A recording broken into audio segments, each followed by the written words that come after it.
People go through roller coasters of emotions, each with different bends and obstacles. Some, however, only go through a boring highway. People feel things differently and also perceive and feel about things differently. By nature, it feels normal because it has always been that way. The thing is, can we guarantee that everyone is going to be just as satisfied with their emotions as others would be? We see and hear about people committing suicide every now and then because their lives are full of depression, while others are feeling ecstatic. If this can somehow be solved by one big change, transferable emotions are the way to go. Before I get into my arguments, I will state that I will have three main arguments, one about the lifeline for people on the verge, second about emotional aided perception, and third about better emotional intelligence, and I will also bring up three extra arguments. Emotionally distressed ones directly benefit. They can have happiness directly transferred and their depression transferred away. Picture a person who have been bullied by their friends for the past couple of years. Their lives are filled with depression from the pressure of getting bullied by their friends. What exactly can we do to solve that? The fastest way we can do that is to take all of that depression away and put some happiness, put some new stuff, put some positive stuff into their minds. If emotions can somehow be controlled and changed at free will, sad people can finally feel happier instantly. My second argument would be emotional attachment, although artificial or transferred, can make a huge difference in how people perceive things. Associating emotions to things can make people understand things more like how we want them to. Imagine a movie with soft, mellow music in the background, and the same movie but with a tense, dramatic background theme. You do get what I mean. Imagine watching the first movie. What you feel is how the music sounded. It feels soft, it feels mellow, it feels chill and relaxed. No matter how the movie is, if the music is tense, then it will feel nerve-wracking. It will always feel more intense than the one with chill music, even if it has the same content. This is because music brings emotions. It carries the atmosphere, which proves that it can help how things are being perceived. So there it goes. You see things differently when you feel differently about it.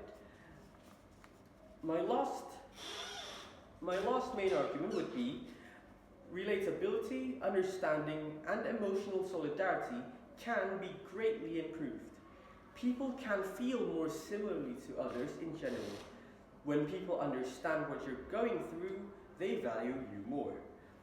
Imagine a scenario when you go into a heartbreak. You had a heartbreak with someone and you have no one to talk to because no one actually understands what you're going through. Well, it is rare to find someone who actually understands your heartbreak or fully understand your heartbreak. And this is where this idea comes to mind. If everyone knows exactly what you're feeling, they will value you more, and everyone will understand what you're going through. Everyone will have a strong emotional solidarity. Everyone will have, I would say, unified feelings, and they just know what you're going through. They know what you're feeling, and they know how to act upon it. Moving on to my additional arguments. First up, opposition might say criminals can abuse this ability? Well, the society will eventually rebuild itself around it. Just imagine a case when something looks like it's illegal, even though it's not. People will eventually build themselves. The stigma around it will disappear and people will make it feel normalized. So everything will feel normal at the end if it is normal. Well, if it ended up being normalized. So, no, criminals will not abuse this ability because this normalization will also lead to something like rule development or regulations regarding the usage of this technology and so on and so forth. The second one would be happy people can be made sad. Well, here's the thing.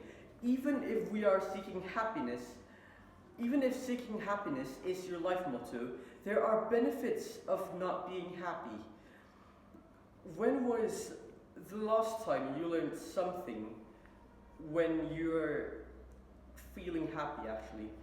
Well, yeah, we do learn lots of things when we're feeling happy. I mean, we feel happy most of the time, hopefully. But there are just more things that you learn from while you're being sad or when you're regretting something. For example, you do something and you regret doing that and you learn from it and you want to be better just because how you failed, for example. So, yeah, it's not all about happiness.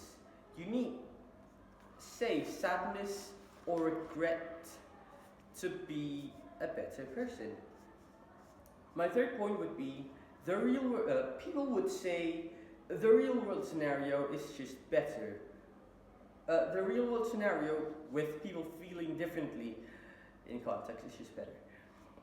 Well, the real world scenario gives close to no help to one's emotionally distressed. Think about a student getting bullied.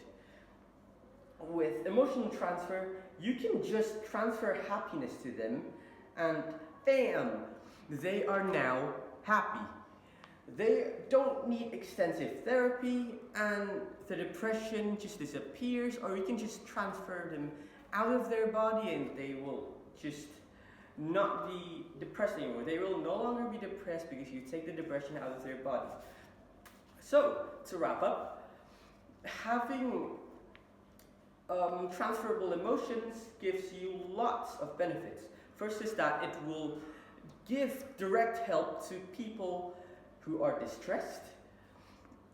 It helps with emotional attachment and it helps people understand stuff better, and it will also help with emotional solidarity among individuals. Proud to propose.